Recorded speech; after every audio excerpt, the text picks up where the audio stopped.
Hi! So I showed you the chop and prep with the grated carrots. Now I'm going to use my Power Chef to actually make a cake mix, a scratch cake mix. So I've already got in here oil, brown sugar, and eggs. I'm making carrot cake with the minced up carrots that I made at the market. I have a lot of it, so I thought, why not save it, bring it home, make a carrot cake. I've already mixed together my flour, baking soda, baking powder, salt, and cinnamon in another little bowl. Right here, might be kind of close up.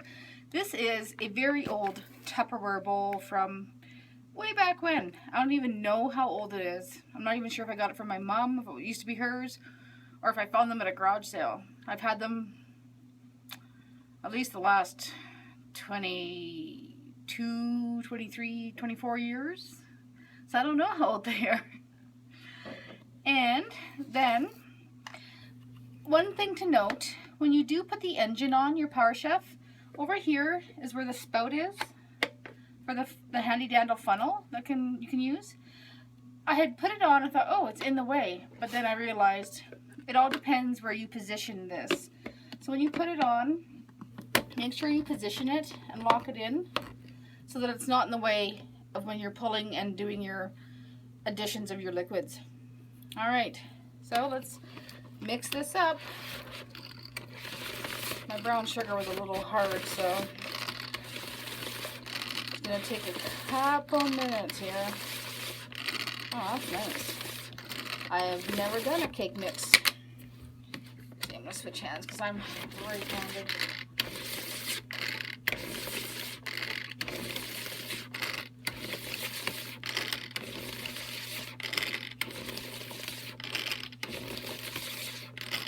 All right.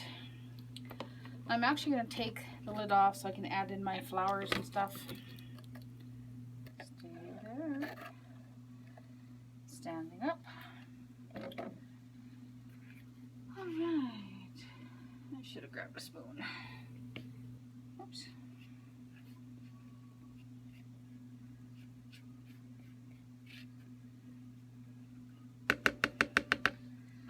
I'm just going to do the first half. I'll do the second half.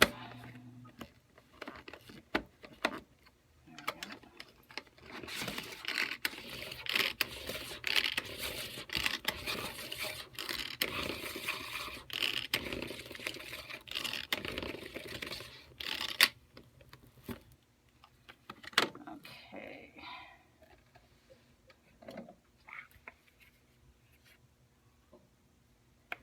Okay, so my recipe says add dry ingredients, alternatively with milk. I'm going to put all the milk in. I am finding it a little tough. I wonder if it's the nature of the recipe or what. Alright.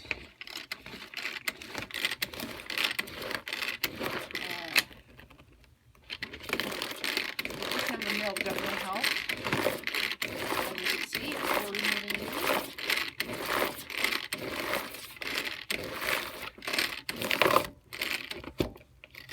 Alright.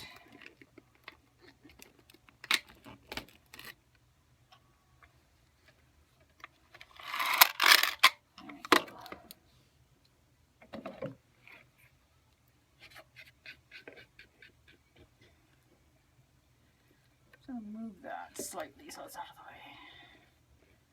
I think I can get it in a little hole here.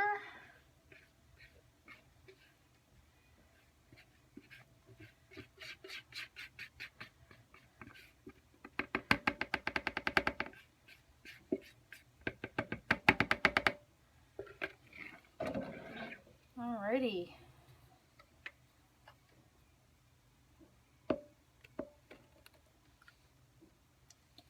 Getting it all over.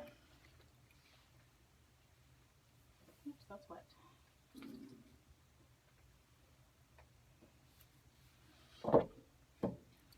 And one thing I found, make sure your hands are dry before you grip this, otherwise you'll probably knock yourself in the face. So I didn't use a little funnel, I just poured it all in. I'm just going to mix it a few times here, get it mixed up.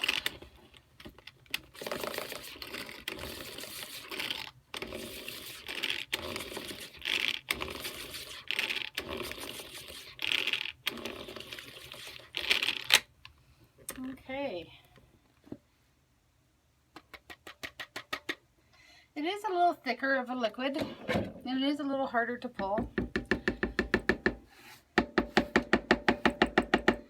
But, you know, all in all, it's pretty cool and pretty easy to do.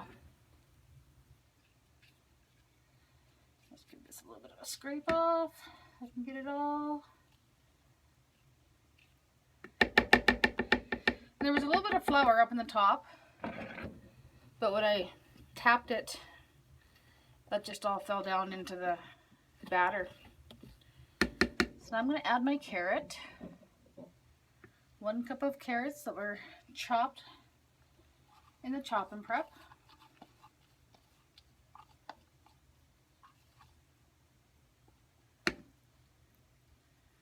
I'm just going to fold them in, and then it's done. Do you ever want to bake after your kids go to bed, but the hand beaters or hand mixer is too loud? Wakes them up and they come out and want to help? Yeah, so that's why I like the Chop and Prep, the Power Chef, and the Quick Chef, because it's quiet. Now, the recipe doesn't call for it, but I'm also going to add some of the pineapple that I opened before with the can opener. A little bit of crushed pineapple. 2 big tablespoons there.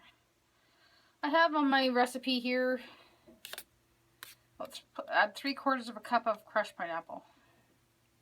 So that's about 3/4 of a cup. Now we have to find something else to make.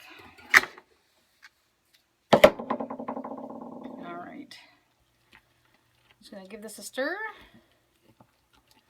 I haven't made this recipe for quite a long time.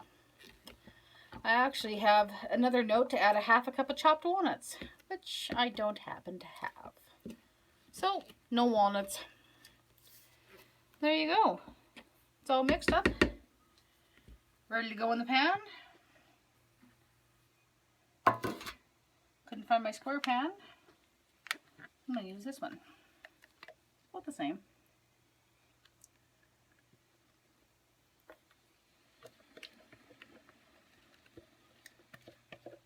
There we go.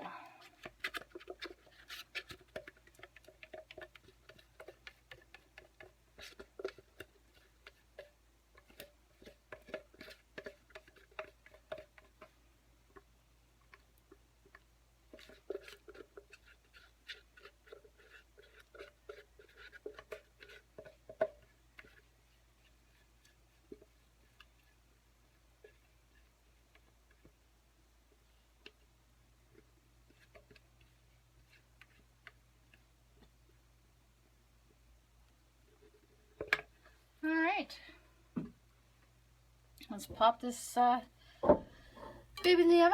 It says for 30 minutes. I'm going to give it just a little bit longer because of the addition of the pineapple. Although I did add just a touch more flour as well.